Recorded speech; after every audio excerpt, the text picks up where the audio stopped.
परमेश्वर का धन्यवाद हो आज के दिन के लिए कि फिर हमें एक मौका मिला कि हम परमेश्वर की महिमा, प्रशंसा और स्तुति और जय जयकार करने पाए और उसके वचन से सुनने पाए। आइए अपने सर को झुकाएं और हम प्रार्थना करें और प्रार्थना से अपने सभा को शुरू करें। पवित्र महान जीवित सामर्थी परमेश्वर यहोवा, धन्यवाद करते हैं आज के सुंदर दिन के लिए जो तूने हमें दिया है कि एक बार फिर तेरे चरणों पर इकट्ठे होकर तेरे नाम की महिमा, प्रशंसा और स्तुति और जय जयकार कर सकते हैं और तेरे वचन से सुन सकते हैं। हमें से प्रत्येक के साथ हो प्रभु जी, हमारे हृदय को छू ले प्रभु, कि तेरे वचन को हम ग्रहण करने पाए और उसके अनुसार चलने पाए। हर एक रोग, खतरे, बीमारी, परीक्षा से बचाकर अपने मजबूत पंखों के नीचे रख प्रभु जी। और जितने भाई बहन आज के वचन सुन रहे हैं उन्हें बहुत ऐसे आशीर्वाद प्रभु यीशु ख्रिस्ट के द्वारा, आमीन।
Beautiful one, I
मददगार खुदा है, मेरा मददगार खुदा है, जिसने ज़मीं और आसमां को बनाया, जिसने ज़मीं और आसमां को बनाया।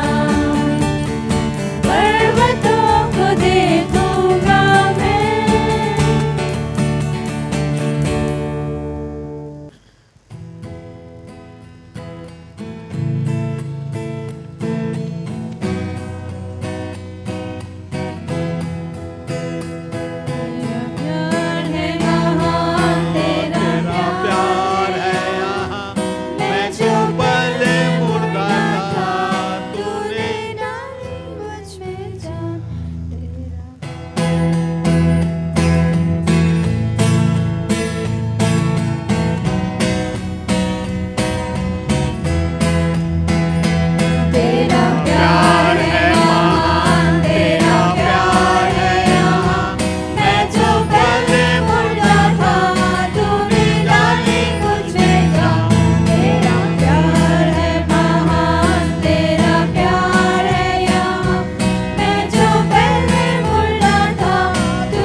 बता रहा हूं परमेश्वर के वचन से परीक्षा के द्वारा पाप,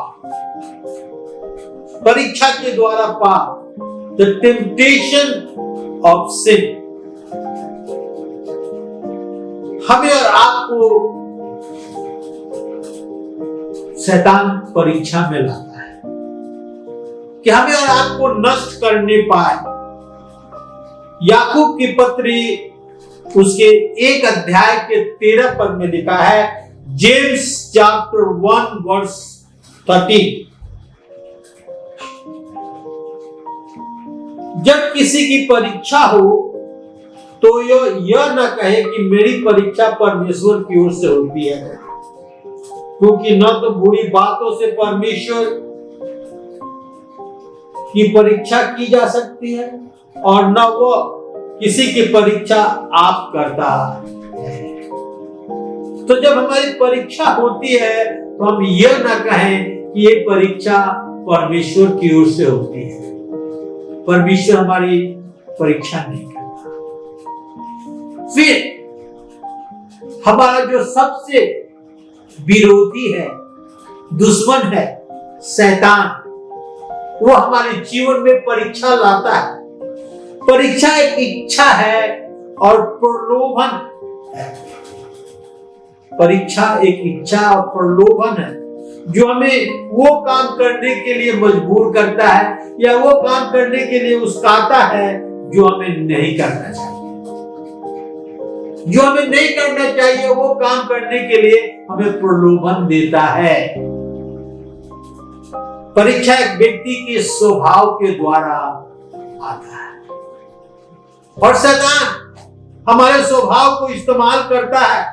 परीक्षा मनुष्यों के दुश्मन शैतान के द्वारा आता है जो मनुष्यों को नष्ट करना चाहता है, क्योंकि स्वयं परमेश्वर की उपस्थिति से नीचे गिरा दिया गया था, फेंक दिया गया था और संसार में आकर सब कुछ उथल पथल कर दिया था।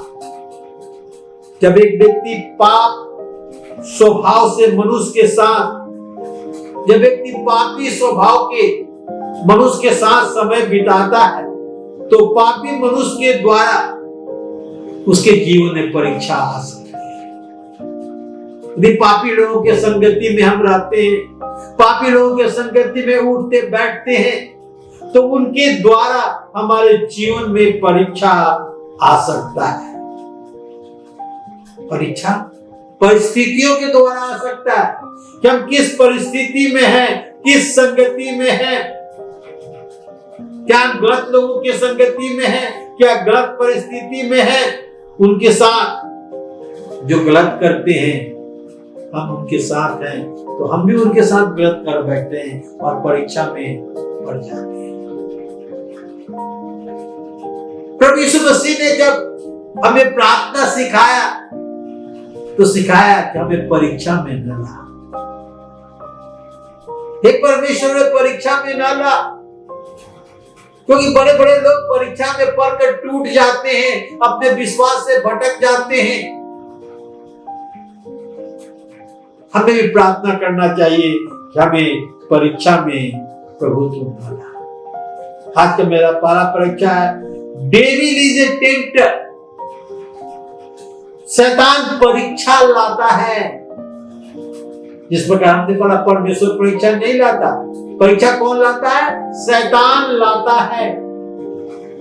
जब हम और आप उत्पत्ति के पुस्तक में जाएंगे और उत्पत्ति के पुस्तक 3 अध्याय के 1 से 3 पद हम देखेंगे। Genesis chapter 3 reading from verse 1 to 3। यहाँ इस प्रकार लिखा है, उत्पत्ति 3 अध्याय के 1 से 3 पद में, यहोवा ने जितने बड़े पशु बनाए थे तो सब में सर्प धूर्त था। उसने स्त्री से कहा, क्या सच है कि परमेश्वर ने कहा है तुम इस वाटिका के किसी फल के वृक्ष के फल को ना खाना? स्त्री ने सबसे कहा, इस वाटिका के वृक्ष के फल को हम खा सकते हैं, पर जो वृक्ष वाटिका के बीच में है उसके फल के विषय में परमेश्वर ने कहा है कि ना तो उसको खाना और न छूना, नहीं तो मर जाओगे। शैतान किस प्रकार परीक्षा लेने के लिए बागे आदम में पहुंचा, हम देखते हैं यहां पर कि स्त्री के पास आकर कहा, क्या परमेश्वर ने कहा है कि तुम इस वाटिका के फल को नहीं खा सकते हो? भरमाने वाली बातें। जब परमेश्वर ने ऐसा नहीं कहा था, परमेश्वर ने कहा था कि तुम इस वाटिका के सब फल खा सकते हो, केवल बीच में जो भले बुरे ज्ञान का वृक्ष का फल है उसे न खाना। इसलिए ने कहा, परमेश्वर ने कहा, जिस दिन तुम खाओगे उस दिन तुम मर जाओगे। शैतान कहता है कि तुम निश्चय नहीं मरोगे। परमेश्वर तो आत्मिक मृत्यु के विषय में बात कर रहा था, और ये भरमाने वाला, परीक्षा लेने वाला शैतान जो है वो शारीरिक मृत्यु की बातें करता है कि तुम कदाचित नहीं मरोगे। और जब स्त्री ने देखा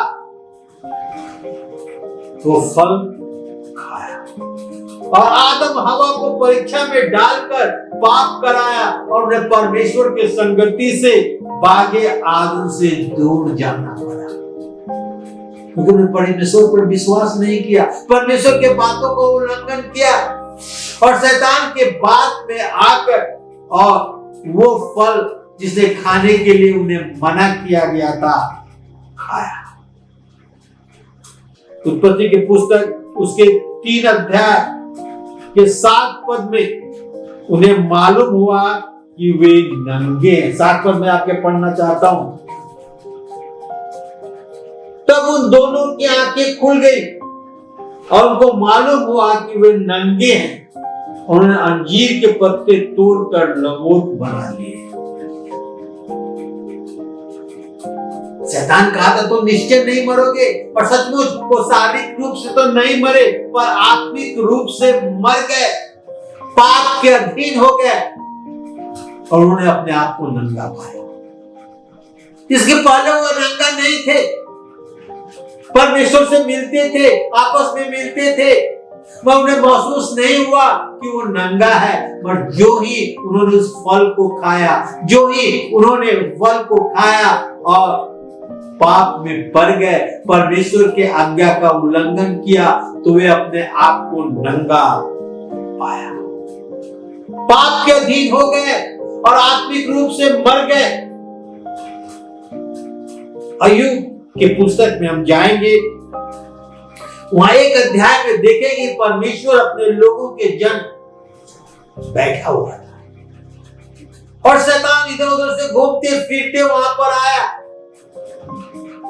और परमेश्वर ने कहा कि हे शैतान तू कहां से आता है? वो कहता मैं पृथ्वी पर से डोलते डालते हिलते हालते आया हूं। परमेश्वर ने कहा क्या तू मेरे दास अय्यूब को देखा है? क्यों धर्मी है, मेरे पीछे चलने वाला है और मेरे सब आज्ञाओं को मानता है। शैतान कहता है हे परमेश्वर, क्या अय्यूब बिना लाज के तेरी आज्ञाओं को मानता है? तू उसके चारों ओर बेड़ा बांध कर रखा है, घेरा बांध कर रखता है कि कोई उसे कुछ हानि न करने पाए। तूने मुझे आशीष दी है और इसीलिए वो तेरा भय मानता है, तुझ पर विश्वास करता है। हटा ले तो तेरे मुंह पर तुझे कोसेगा।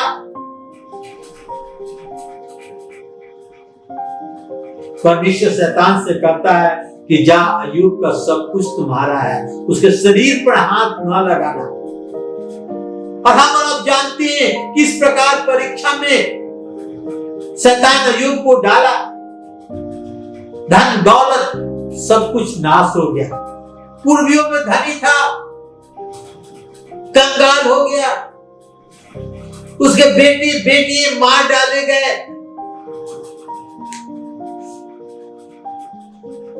अभी वो अपने घर में था, एक दूत आकर कहता है कि लोगों ने आकर तेरे गाय बैल बछड़े ऊंट गधों सबको लूट लिया है, केवल मैं ही बचा हूं तुम्हें सूचना देने के लिए।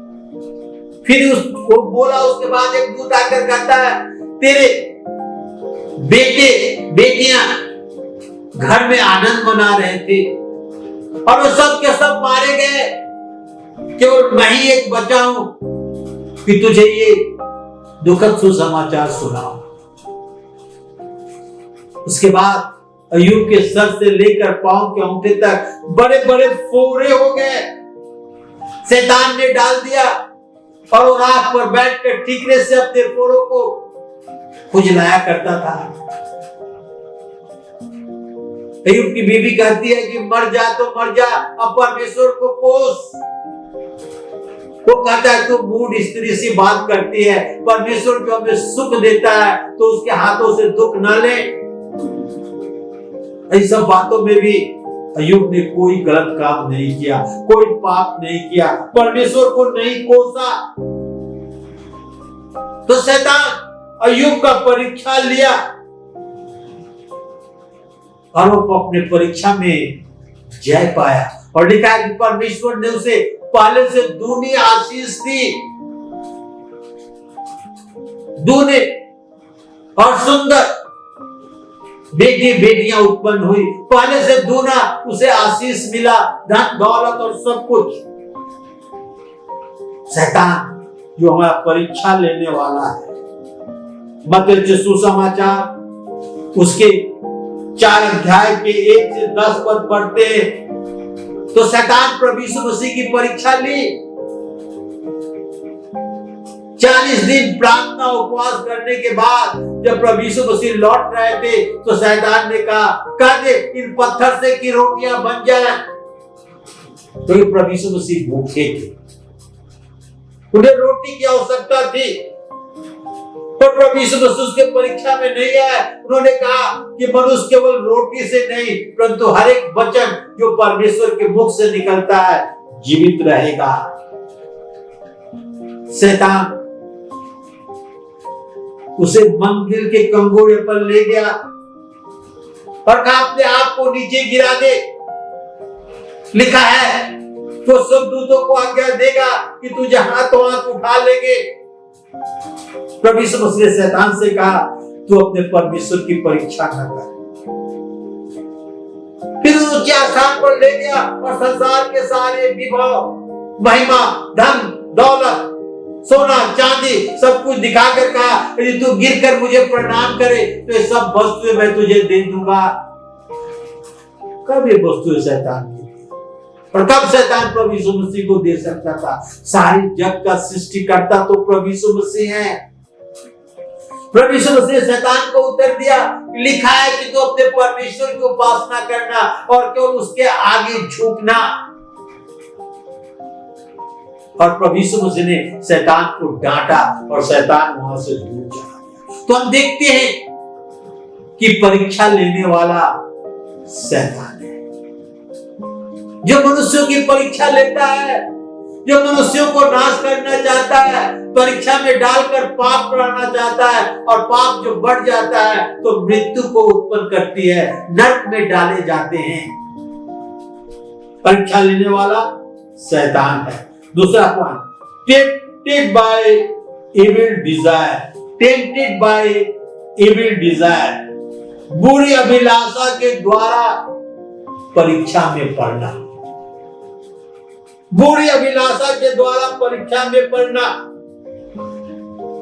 याकूब की पत्री 1 अध्याय के 14 पद में लिखा है, जेम्स चैप्टर 1 वर्स 14, प्रत्येक व्यक्ति अपनी अभिलाषा से खींचकर और फंसकर परीक्षा में पड़ता है। प्रत्येक व्यक्ति अपनी अभिलाषा से खींचकर फंसकर परीक्षा में पड़ता है। अभिलाषा, मनुष्य की अभिलाषा जो है वो खींचकर हमें फंसाकर और परीक्षा में डाल देता है। अभिलाषा क्या है? चाह कि काश मेरे पास भी ऐसे चीज होता, काश मेरे पास भी अधिक धन दौलत होता। काश मेरे पास भी अच्छी गाड़ियां होती। और अभिलाषा में फंसकर हम इसे गलत तरीके से पाने की खोज कर देते हैं और परीक्षा में पढ़कर हम पाप में पड़ जाते हैं। उत्पत्ति के पुस्तक उसके 3 अध्याय में आपको ले जाना चाहता हूं। 3 अध्याय के 6 पर, जेनेसिस चैप्टर 3 वर्स 6, यहां इस प्रकार लिखा हुआ है, सो जब स्त्री ने देखा उस वृक्ष का फल खाने में अच्छा, देखने में मनभाव और बुद्धि देने के लिए चाहने योग्य भी है, तब उसने उसे तोड़कर खाया और अपने पति को भी दिया और उसने भी खाया। आपको ले जाना चाहता हूं शैतान के पास। बागे आदन में शैतान पूछा, क्या सचमुच परमेश्वर ने कहा है तुम इस वृक्ष के फल को ना खाना, तुम निश्चय नहीं मरोगे। और जब स्त्री ने देखा कि फल खाने में अच्छा है, देखने में मनभाव है और बुद्धि देने के लिए चाहने योग्य भी है, तो तोड़कर खाई और अपने पति को भी दी, उसने भी खाया और दोनों पाप में पड़ गए। स्त्री ने देखा, अपने आंखों से देखा कि फल खाने में अच्छा है, देखने में मनभाव है, बुद्धि देने के लिए चाहने योग्य है, तो उसने तोड़कर खाया और अपने पति को भी दिया। यहां 3 बात देखते हैं। देखा कि वृक्ष खाने में अच्छा है, देखने में मनभाव है और बुद्धि देने के लिए चाहने योग्य भी है, तो वो तोड़कर खाई और अपने पति को भी दी। याकूब 1 अध्याय के 15 पद में लिखा हुआ है, जेम्स 1:15, फिर अभिलाषा गर्भवती होकर पाप को जन्मती है और पाप जब बढ़ जाता है तो मृत्यु को उत्पन्न करती है। अभिलाषा गर्भवती होकर पाप को जन्मती है और जब पाप बढ़ जाता है तो मृत्यु को उत्पन्न करता है। अभिलाषा हमें परीक्षा में डालती है और पाप में डालती है, और जब पाप बढ़ जाता है तो हम मृत्यु के अधीन हो जाते।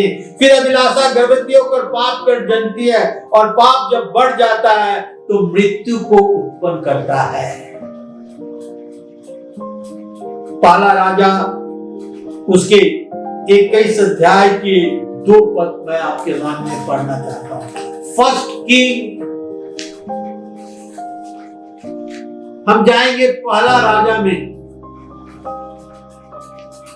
उसके 21 अध्याय, फर्स्ट किंग चैप्टर 21 वर्स 2, यहां इस प्रकार लिखा हुआ है 21 के 2 पद में, इन बातों के बाद आहाब ने नाबोत से कहा, देख तेरे दाख की बारी मेरे घर के पास है, तू उसे मुझसे दे, मैं उसमें 7 पात की बारी लगाऊंगा और मैं उसके बदले में तुझे अच्छी वाटिका दूंगा, और नहीं तो तेरी इच्छा हो तो उसका मूल्य दे दूंगा।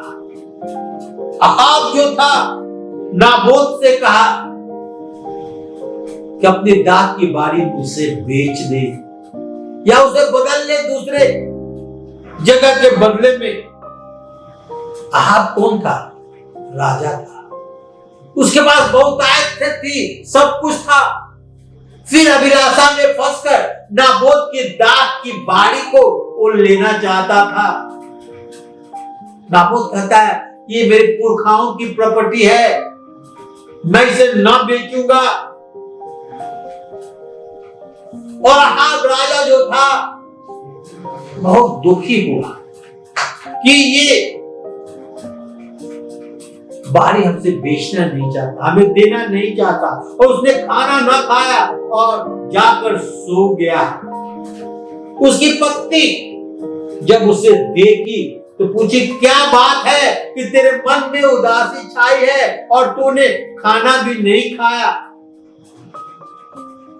और इजबेल को अहाब सब कुछ बता देता है कि किस प्रकार नाबोत की दाख की बारी को लेना चाहा, मगर नाबोत उसे इनकार कर दिया। और हम जानते हैं इजबेल ने क्या की, धोखे से नाबोत को मरवा डाली, उसका खून कर डवा डाली, और तब अहाब से कहती है कि जाकर उस नाबोत के बाड़ी को अपने दखल में कर ले, अपने अधिकार में कर ले, अपने कब्जे में कर ले, क्योंकि नाबोत तो मर गया। हम देखते हैं अभिलाषा गर्भवती होकर पाप को जनती है। उसकी अभिलाषा थी, उसकी इच्छा थी कि नाबोत के दाख के बाड़ी को वो ले ले, और गलत तरीके से इजबेल उसे कहती है जाकर उस पर अपना अधिकार जता ले। पहला राजा 21 अध्याय के 19 पर, फर्स्ट किंग चैप्टर 21 वर्स 19, और उसने कहा, यहोवा ये कहता है, क्या तूने घात किया और अधिकारी भी बन बैठा? फिर तू उससे यह भी कहा कि यहोवा यूं कहता है कि जिस स्थान पर कुत्तों ने नाबोत की लहू चाटा, उसी स्थान पर कुत्ते तेरे भी लहू चाटेंगे। जब एलिया को मालूम हुआ किस प्रकार नाबोत को घात किया गया, वो आता है अहाब के पास, उसे कहता है, तूने क्या किया? तू नाबोत को मार डाला और उसका अधिकारी भी बन बैठा, उसके बाद का अधिकारी भी बन बैठा। यहोवा ये कहता है कि जिस स्थान पर कुत्तों ने नाबोत के लहू चाटा था, उसी स्थान पर तुझे भी, तेरे लहू को भी कुत्ते चाटेंगे। और परमेश्वर का वचन एलिया के द्वारा नाबोत के पास पहुंचता है, तेरे घर के एक एक व्यक्ति को मैं नाश करूंगा। अभिलाषा गर्भवती होकर पाप को उत्पन्न करती है, और जब पाप बढ़ जाता है तो मृत्यु को लाता है। अहाब के विषय में भविष्यवाणी की गई, अहाब के पूरे परिवार के विषय में भविष्यवाणी की गई कि एक एक को परमेश्वर यहोवा नाश करेगा। आज हमने पहले पॉइंट को देखा कि शैतान परीक्षा लेने वाला है, और बुरी अभिलाषा में फंसकर हम परीक्षा में पड़ जाते हैं। और तीसरा और आखिरी मैं बताना चाहता हूं, पाप की मजदूरी मृत्यु है। यह अभिलाषा हमें पाप में ले जाती है, हम पाप में पड़ जाते हैं, तो पाप की मजदूरी मृत्यु है। sin causes death, पाप की मजदूरी मृत्यु है। यदि यहोशू के पुस्तक 7 अध्याय के 1 पद हम पढ़ेंगे तो मालूम है परमेश्वर ने इस्राएलियों से कहा था, एलियों की सब वस्तुएं, सोना चांदी वस्त्र भेड़ बकरी बूढ़े बच्चे, सब यहोवा के लिए अर्पण ठहरे, उनमें से कुछ न लेना, सब कुछ नाश कर देना। जब वो एरियो पर चढ़ाई करने गए तो परमेश्वर ने कहा उसमें से कुछ ना लेना, सब कुछ नाश कर देना, क्योंकि वो परमेश्वर के लिए अर्पण ठहरे। हम क्या देखते हैं कि उस पर चढ़ाई किया गया और सब वस्तुओं को नाश किया गया। उनकी दृष्टि में तो ऐसा ही लगा। फिर आगे ए नगर था, जो जिसका नाम छोटा है ए, वैसा है वो नगर भी छोटा था। यहोशू मूसा कहने लगे कि वो तो छोटा नगर है, कुछ योद्धाओं को लेकर जाकर उस पर लड़ाई करके उन्हें हम मार डालेंगे। जब वो लड़ाई करने गए तो ए नगर वालों ने 36 इस्राएली योद्धा को मार डाला। यानी जो था मूसा परमेश्वर के सामने जाके मुंह के बल गिर गया और कहने लगा, हे प्रभु ये क्यों हुआ? परमेश्वर कहता है मूसा से कि उठ, तूने, तेरे लोगों ने अर्पण की हुई वस्तुओं के विषय में विश्वासघात किया है और मैंने तो उसे नाश करने के लिए कहा था और उनमें से मूल्यवान चीजों को तुम्हारे लोगों ने रख छोड़ा है। और एक एक वंश, एक एक कुल को मूसा के सामने लाया गया और देखते हैं किस प्रकार आकान पकड़ाया। वो कहता है अपने डेरे में मैं अर्पण की वस्तु सोना चांदी और वस्त्र को छिपा कर रखा है। पूरे इस्राएली आकान, उसके परिवार, उसके गाय बैल, उसके बच्चे, धन दौलत सबको तराई में ले जाकर पथरवा करके मार डालते हैं, जला देते हैं और ऊपर से पत्थर का ढेर लगा देते हैं। अभिलाषा गर्भवती होकर पाप को जन्मती है और जब पाप बढ़ जाता है तो मृत्यु को लाता है। हम देखते हैं किस प्रकार आकान का परिवार, गाय बैल, धन दौलत सभी को जलाकर नष्ट कर दिया गया है। हम और आप सिमसोन के विषय में जानते हैं, परमेश्वर का अभिषेक, परमेश्वर का नाजीर, परमेश्वर की दया दृष्टि उठ पड़ती, उसमें बल, बहुत बल शक्ति था, उसके सिर पर कभी छुरा ना फिरा था। और किस प्रकार सब पर भारी पड़ता था, परंतु वो दलीला के चक्कर में पड़कर और पाप किया और फलिस्तियों ने उसे पकड़ा, उसकी आंखें फोड़ दी, उसे पीटा मारा और तमाशा दिखाने के लिए उसे दो खंभों के बीच में एक बहुत बड़े हॉल में बांध कर रखा, जो तमाशा दिखाया।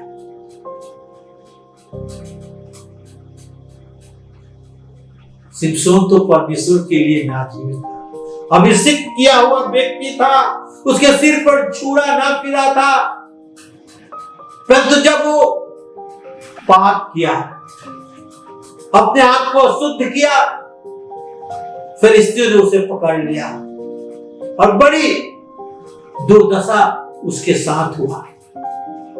जब वो तमाशा दिखाने के लिए दो खंभों के बीच में बचा हुआ था, उसने प्रार्थना किया, हे प्रभु मुझे शक्ति दे कि अपने दोनों हाथ का मैं एक ही पलटा ले सकूं, और वो दोनों पिल्लर खंभे को खींचकर उस रस्सी से और गिरा दिया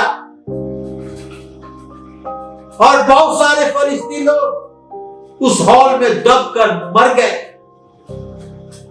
और सिमसोन भी मारा गया। लिखा है पाप हमारे और आपके जीवन में आता है तो मृत्यु लाता है।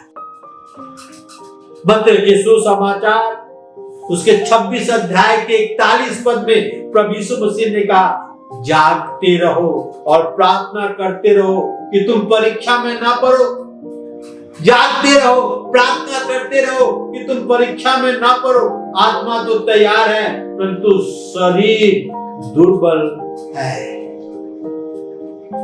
प्रभु यीशु मसीह के अपने बाग में अपने चेलों के साथ प्रार्थना करने के लिए गए। लिखा है जब प्रभु यीशु मसीह प्रार्थना कर रहे थे तो पसीने के रूप में खून निकल रहा था और चेले सो रहे थे।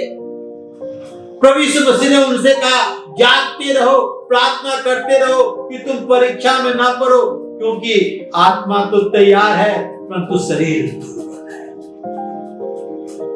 मेरे भाई और बहनों, हमें जागते रहना है, हमें प्रार्थना में लगे रहना है कि हम परीक्षा में ना पड़े। यदि हम हमेशा प्रार्थना करते हैं, परमेश्वर की उपस्थिति में रहते हैं, तो परमेश्वर से हमारा संबंध बना रहता है और हम अपने परीक्षाओं पर जय पाते हैं, विजय पाते हैं। जैसा प्रभु यीशु मसीह अपने परीक्षाओं पर जय पाया, विजय पाया। हमें सदा सतर्क रहना है और शैतान के जाल से अपने आप को बचाना है।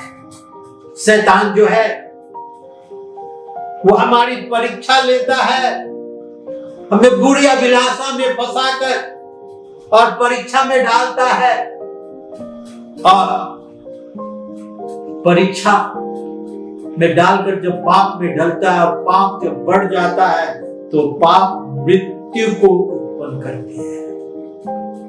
इसलिए हमें जागते रहना है और प्रार्थना करते रहना है कि हम और आप परीक्षा में न पड़े। आप सब झुकाएं और हम प्रार्थना करें। पवित्र महान जीवित सामर्थी प्रभु, धन्यवाद, स्तुति, गौरव, महिमा और प्रशंसा करते हुए तेरे चरणों के पास आते हैं। तेरा धन्यवाद करते हैं प्रभु आज के सुंदर समय के लिए कि तू हमें परीक्षा में न ला, परंतु बुराई से बचा। हमें परीक्षा में न ला, परंतु बुराई से बचा प्रभु, कि तेरी महिमा, प्रशंसा, स्तुति और जय जयकार हमारे जीवन के द्वारा होने पाए। धन्यवाद करते हैं प्रभु, और सारी गौरव, महिमा, प्रशंसा हम तुझे देते हैं, क्योंकि तू ही उसके योग्य है। हमारी रक्षा कर प्रभु और परीक्षा से बचा, प्रभु यीशु ख्रिस्त के द्वारा। आमीन, आमीन। Thank you, Jesus.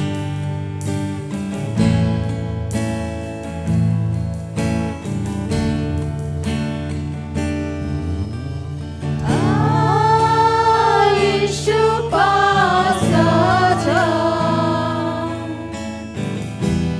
दे अपना मन और